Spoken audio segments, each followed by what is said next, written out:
Hello vinyl friends and vinyl community, it's Brian from Brian's Vinyl Records, and today I'm going to do a video that is inspired by Mark at Golden Vinyl Spin. He put out a video about albums from your birth year. So I thought, well, let's see what I have for albums from my birth year. I didn't expect that I would come up with a stack of records over 25 high, but that's what I did. So what's in that list? Stick around and I will show you what records I have from my birth year, 1978.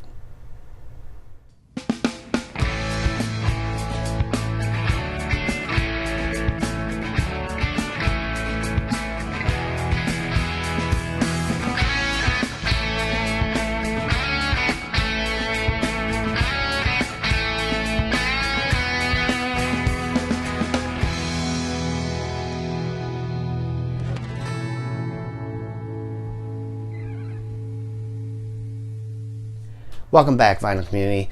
Let's start with some local bands. Now, most people probably aren't going to show a whole lot of local bands, and when I say local, I'm not just talking about the United States here. I'm talking about Minnesota bands. These two bands mean something to me for this reason. When I was in 11th grade, I took a world geography class, and the teacher in that class had in his office or in his classroom a turntable. And on that turntable, when we were doing projects, he would spin one of two bands typically. The first band was a band called Lamont Cranston.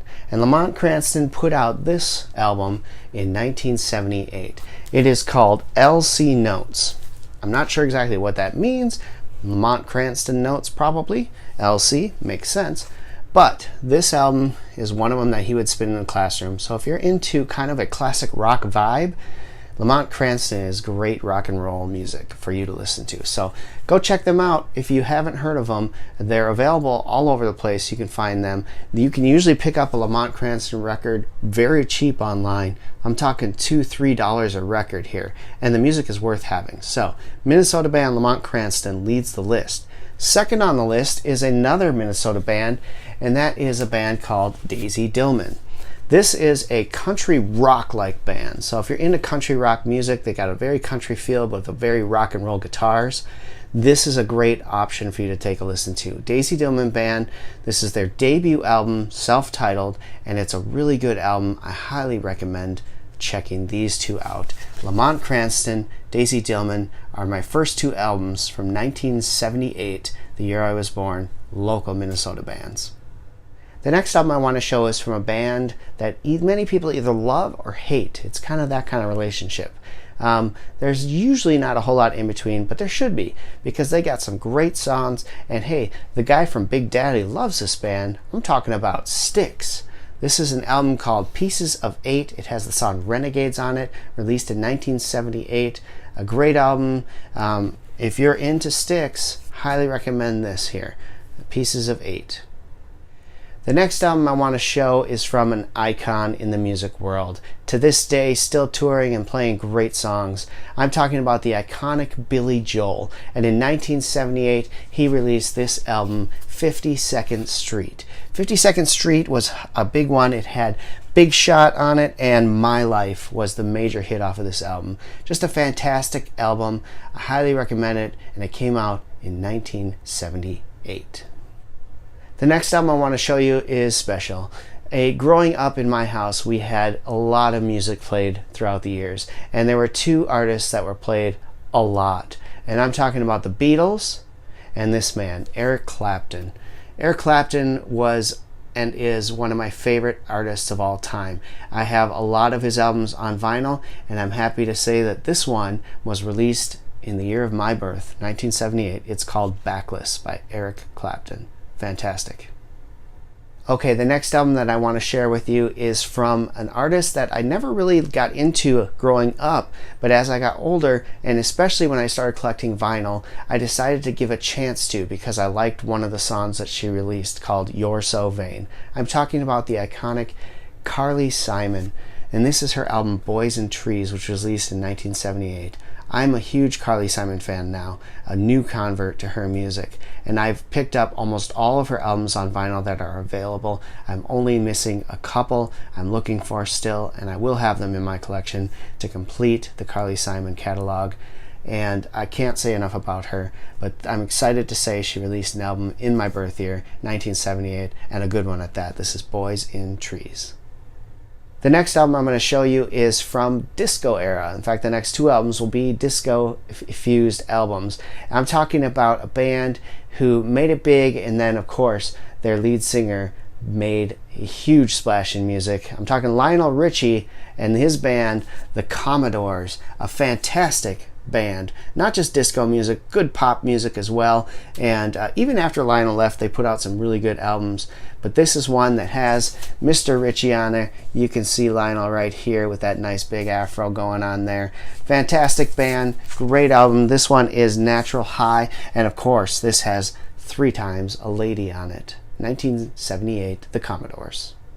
And as I said, the next album has also got that disco pop infusion in it, and this one is a favorite of mine because growing up I was a huge Michael Jackson fan. I was lucky enough to, at 10 years old, go see his Bad tour with my father, and it blew me away. I was a massive fan before, but even bigger afterwards. This is from his band with his brothers, the Jacksons, and this is Destiny by the Jacksons, released in 1978. This is 1 year before Off the Wall, Michael's first solo album, was released, so kind of the last album before he went full solo.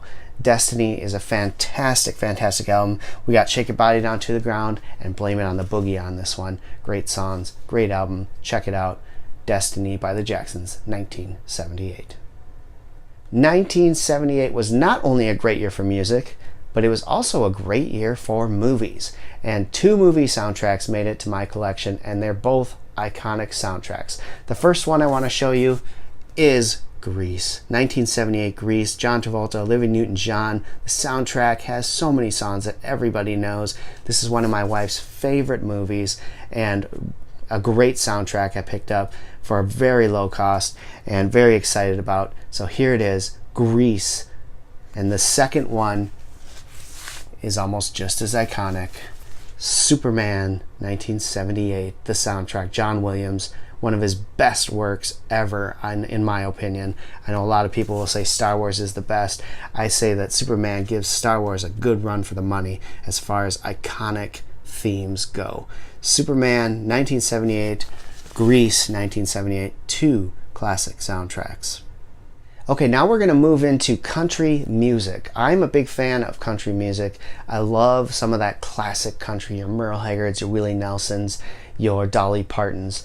Well, Dolly had a partner in crime back in the day for a really big hit, but before that, he had huge hits, including this one and the title sake for the album. This is Kenny Rogers and the Gambler, released in 1978. What a fantastic album and a great artist. How many hits has Kenny Rogers had over the years? Just a ton.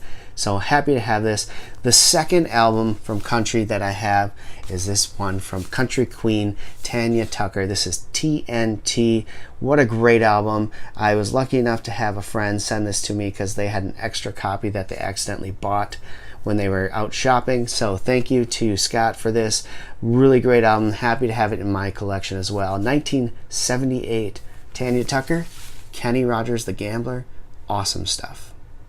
All right, let's move into some classic rock because I've got a lot of that, one of my favorite genres. And starting things off, we're going to go with a live album from Blue Oyster Cult. This is Some Enchanted Evening. Now, this was just re-released, I believe, back in November as part of the Record Store Black Friday event. But this is an original. This is Don't Fear the Reaper, all the hits on here, Godzilla, and this is a live set, just a fantastic album. Great sound on this. Great album. Blue Oyster Cult, Some Enchanted Evening, 1978. Next, from 1978, another great classic rock album, and this is the follow-up to a smash hit album from them. This is Boston, Don't Look Back. Now, Boston's first album was a major hit, so the follow-up had a lot riding on it, but I think that they put out just as good an album with Don't Look Back as they did with the self-titled Boston release. This is a great album, and many fans, I think, felt the same, and unfortunately, it would take another 8 years before they would see another Boston album come out. But this and the first one gave them plenty of great music to listen to while they waited, and I love this album, Don't Look Back by Boston, 1978. This next album is from another great iconic artist from classic rock era. This is Bob Seger, still going to this day. This is Bob Seger and the Silver Bullet Band, Stranger in Town. This has Hollywood Nights, old time rock and roll, still the same on it. What a great album this is. Bob Seger, Stranger in Town. If you don't have this, I highly recommend going out and grabbing this because it's a fantastic album. 1978. This next artist and album is a great album from a band with so many hits, it's hard to remember them all. But this album produced two great songs. I'm talking about Foreigner's Double Vision. Of course, the title track is a hit, as well as Hot Blooded. Great songs from this artist.